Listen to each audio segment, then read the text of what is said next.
In today's video, I'm going to teach you how to filter contacts by a specific HubSpot form submission. To get started, head to your main navigation bar and open the Contacts area. From there, click into Contacts so you can access your full contact database. This is the section where you can review, organize, and analyze the records in your CRM, and it's also where filtering becomes especially useful when you want to focus on a very specific group of people. Once you're on the contact screen, look above the table that displays your records.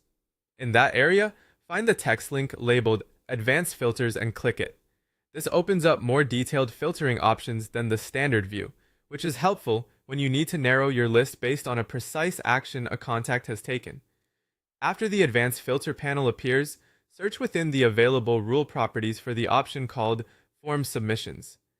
This filter is designed to help you identify contacts based on the forms they've completed.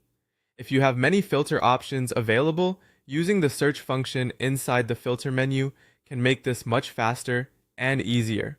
The goal here is to locate the exact rule tied to form activity, so you're working with submission data rather than a broader contact property. When you find form submissions, select it and then choose the exact HubSpot form name you want to isolate for analysis. It's important to pick the correct form, especially if your account contains multiple forms with similar names. Taking a moment to confirm the exact form ensures your filtered results are accurate and relevant to the campaign, landing page, or conversion point you're reviewing. Once the correct form has been selected, click Apply Filter.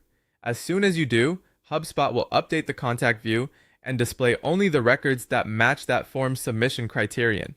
This gives you a clean, segmented view of the contacts associated with that specific form, making it much easier to review performance, analyze lead quality, or take the next step in your follow-up process. And that's it.